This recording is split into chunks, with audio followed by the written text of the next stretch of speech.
Magandang hapon mga kaibon. So welcome back sa aking YouTube channel, ang Ken Ken Mini Avery. So ayan. So kung bago lang kayo napadpalit sa aking YouTube channel, ay huwag nyo kalimutan mag-like, share at syempre mag-subscribe.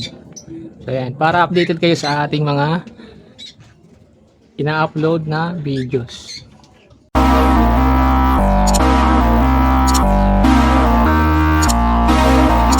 For today's video mga kaibon ay i-update ko kayo dito sa pangyayari dito sa aking ibunan. So ayan. So, mga kaibon.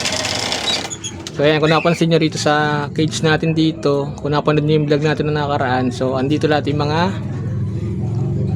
ino lines. So meron diyang Crimino, Yellow Bull Opa, Decino, saka Par Blue.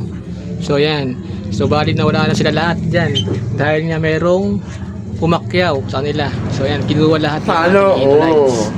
Tapos yung isa naman doon na Par Blue, so sa tropa rin natin mag-iibon na si Sir Noel, kinuha niya yung isa. Tapos na-previous natin yung isang Alps 1 na narito. So ayan mga kaibon, so yun na nga, naubos na yung ating nasa flight cage. So ayan, salamat kay Sir. So ayan, so yan yung ating ibunan.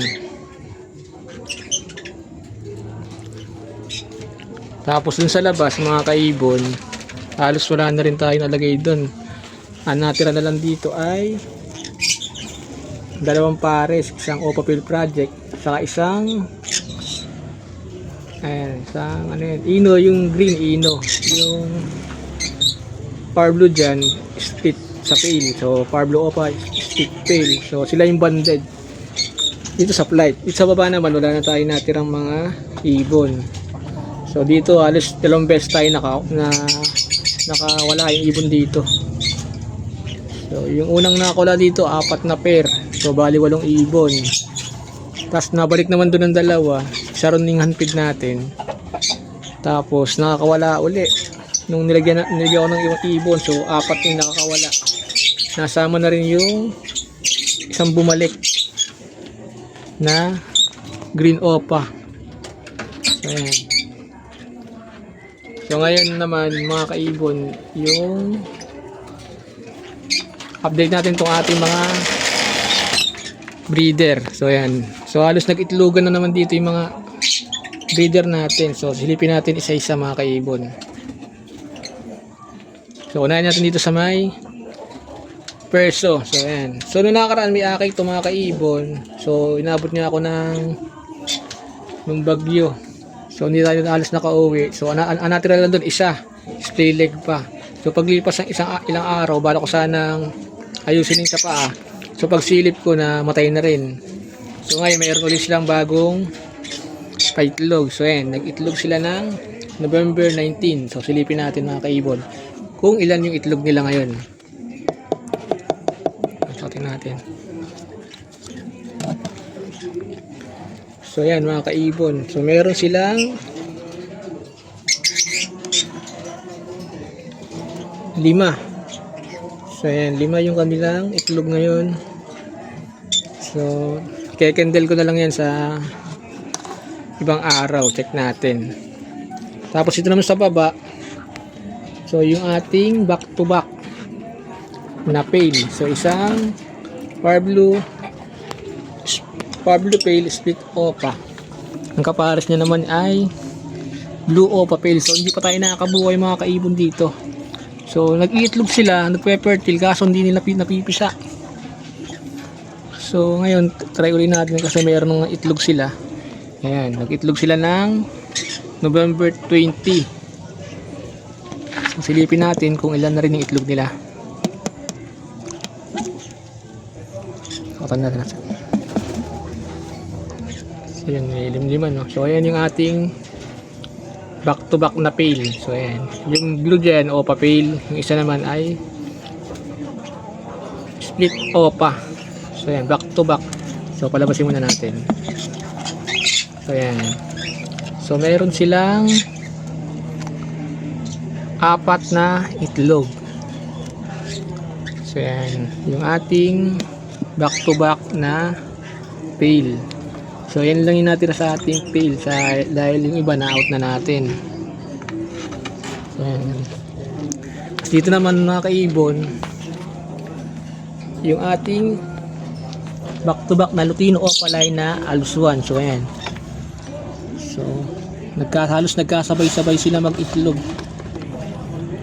So breeding season talaga ngayon ng panahon. So check natin kung ilan yung kanilang itlog. So ayan mga kaibon, meron silang tatlong itlog. Yan, alam natin sa diyan. So magaling din bumuo ito mga kaibon, itong ating isang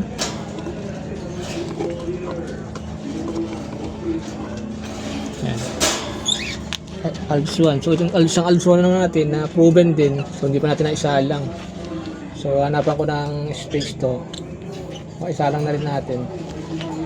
Dito meron tayo rito, ito bago lang na rito, bagong project Opaline din to, kaso nga lang medyo bata pa to. So silipin lang natin. So back to back na green. Tapos dito sa baba yung ating kauna-unang breeder mga kaibon. So ito yung nag-produce sa akin o naglabas ng mga Lutino Opaline. So yan, so sagsagan na bago pa lang yung project na Lutino Opaline, so medyo kamahalan pa talaga. So isang split lang nakuha natin sa isang Opa split Ino. So back to back na split Ino sila. So pero every clutch naglalabas sila ng visual na Lutino Opaline. So check natin mga kaibon. So yan. Yan yung ating producer ng Lutino Opaline. So sila uli yung pinagbangga ko kasi dati binaklas natin sila kasi nga binugbog nung hen yung kakayan. So kita pa sa ulo, meron pa siyang parang nagkaroon ng palong, nagkasugat ka sa ulo yan mga kaibon. Binaklas natin. So meron na itong, so medyo matapakas ito mga kaibon. Meron siyang itlog na isa. So yan. So ngayon lang ulit sila nag-itlog, nakapagpa-itlog. So pinapares ko ito sa albino tong Power Blue. So ang tagal ay pumares. So ibalik na lang natin muna rito sa ating Opa Split Ino. So para mapagparabas ulit tayo ng ating mga Lutino Opaline. So dito naman sa kabilang page mga kaibon, yung ating product din na Lutino Opaline, at the same time pang Cremino Opaline din mga kaibon. So yan, so wala pa silang itlog ngayon. Ito naman sa baba yung ating producer ng Ino lines din. So kung napansin nyo rito yung mga akay dito, sa kanila nang galing yan mga kaibon dito. So napakagaling nilang bumuhay. So ang parisa natin dito is back to back na Opa Split Ino. So ito yung kak mga kaibon, yung Green Pastel Opa Split Ino. Ang kapares niya dyan ay Yellow Bull Opa na split sa Ino. So ang nilalabas lang talaga nila mga kaibon ay karamihan Power Blue. So yan, Power Blue nilalabas nila. Power Blue, Green. So green, napakabira maglabas ng green. Tapos Yellow Bull yun. So yun mga yung nilalabas nila. So ngayon silipin natin, mayroon silang akay nung nag-akay sila ng nag-itpog sila ng October 18. So nag-akay, hindi ko na natin nailagay yung date ng nag-lay sila. So meron silang tatlo rito mga kaibon. So wala nga lang silang visual na napalabas ngayon. So yan, ito yung ating Yellow Bull Opa Ino na hen. So silipin natin yung kanilang akay. So yan, so tatlong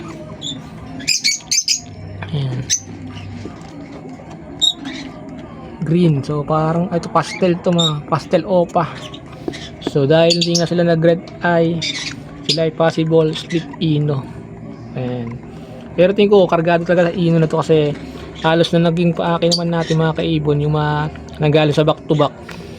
So pagka nabreed sila, naglalabas naman sila ng visual talaga na Ino. So ayan, puro green. So ayan, ganda. So tatlo lang yung kanilang paakay ngayon. Pero nung nakaraan, yung pinakakay nila ay Yellow Bull Opa na dalawa, isang Parblo Opa sa isang Crimino Opaline. So yun, so, ang ganda ng paake nila nung uli. Ito naman project din natin na Lutino Opaline, Crimino Opaline. So silipin nga natin ito mga kaibon. So ito, banded pair to. So, hindi ko lang sure talaga kung hen tong albino o ito yung hen tong green. Silipin natin. So yun, nagne-nesting na sila mga kaibon. Kasi kung itong yellow, itong albino ang pack dito, possible split opa to. Ayan, possible split opa. Pero tingin ko yung green cock, so pinagsama lang muna natin dito. So obserbahan natin kung ano mangyayari. Tapos dito naman sa kabila mga kaibon, so ayan, yung ating back to back. So meron tayong back to back dito mga kaibon. So back to back na ayan, Lutino Opaline. Back to back Lutino Opaline split Parblo. So ayan, so napakagandang materialis to mga kaibon paggawa ng Lutino Opaline at the same time ay Crimino Opaline, dahil nga parehas silang naka-split sa blue, Parblo. So ayan, so parehas silang naka-DNA. Itong isa, ito nasa kaliwa, yan ay DNA cock. Ito naman sa kanan, so ito medyo malaki, DNA hen. So yan, Lutino Opaline back to back split Parblo. So yan, nakaganda. Tapos ito sa baba mga kaibon, so ito yung project din natin na Ino, Opa Ino. So yan, ito yung cock. Ang kapares niya ay albino hen. So sexing yung magiging paresan nila. So ito yung bali may nagpa-reserve na rito sa isang pares na to. Tingnan natin. Pero ngayon kasi nag-itlog sila mga kaibon. So nag-itlog yung albino. So silipin natin kung ilan yung itlog nila ngayon. So nag-itlog siya ng November 19. So check natin ngayon kung ilan yung kanyang itlog. Ayun mga kaibon, meron siyang 2 itlog. So ayan, medyo matipid to kasi nag-itlog dito na nakakaraan. 3 lang yata yung naging itlog niya. So ayan.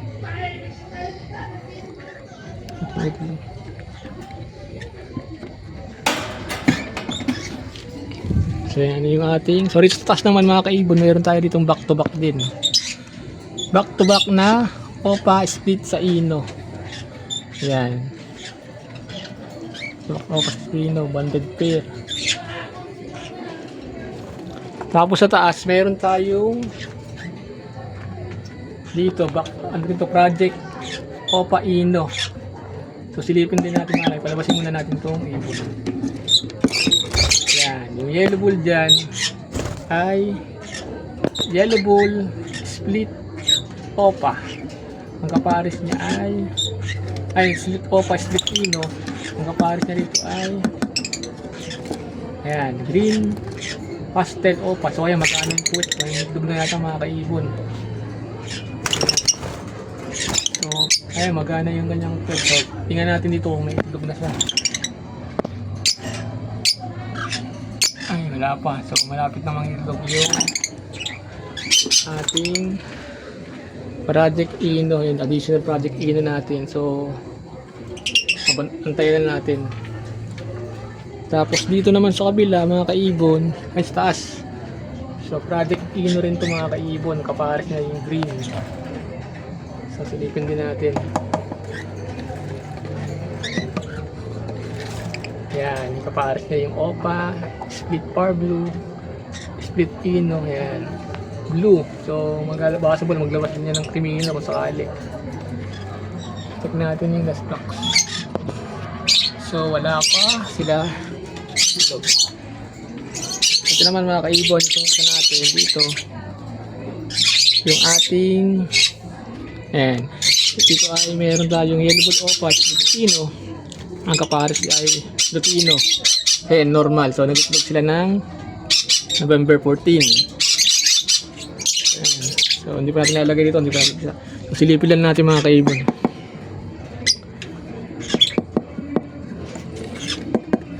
Ayan, palabasin muna natin sila.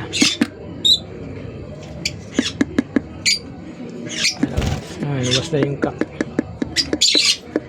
So yun yung cup. Yellow bull opa, split pino, DNA cup. Tapos ito yung hen. Yan, Lutino normal hen. So meron silang itlog na 4. So yan, medyo malapit na rin natin makita yung papisa nila. So malapit na yung magpisa. So magaling bumuhay itong mga kaibon. So saka yung kagandahan sa parisan nila mga kaibon, ito ay sex link. Dahil nga ito ay normal hen kapar sa opaline. So lahat ng magiging anak nila na visual opaline ay ang magiging gender nun ay hen, automatic hen na yun. Tapos yung mga non-opaline, ayan, split opa, split pino. So yung mga normal. So bali ito nga pala mga kaibon, kung natin yung mga dilaw sa taas. So ito yung dilaw dito kanina. Ayan. Yan yung mga paakay nila. Yung mga unang paakay nila. So halos maging breeder na rin ngayon. Saka yung sa taas, ayun mga kaibon, yung isang dun. So yung magkapatid yung dalawa ngayon, ito saka ito, yung ayun, yung yellow bull. Ito, paakay sila nitong dalawang narito. So ngayon sila na naman yung breeder. So yung nasa taas na pagpaitlog na yung mga kaibon na nakaraan. So problema, hindi lang na pisa. So ayun. So yun lang muna mga kaibon yung ating update dito sa ating ibunan. So ayan. So medyo marami rin tayong aabangan. So nawala man yung ating dito, naubos. Siguro mga ilang linggo o buwan baka mapuno na naman to mga kaibon. So hintayin natin yung mga palabas niya. Ayan, palabas na baka magiging paakay nila. So ayan.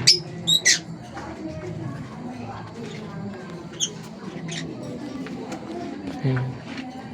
So ang dito lang muna mga kaibon. So shout out nga pala kay sir na kumuha ng ibon sa akin.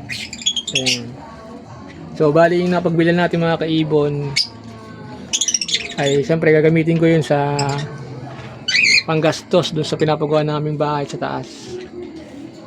So yun, doon na additional na pambili ng mga materyales. So ganito lang muna mga kaibon.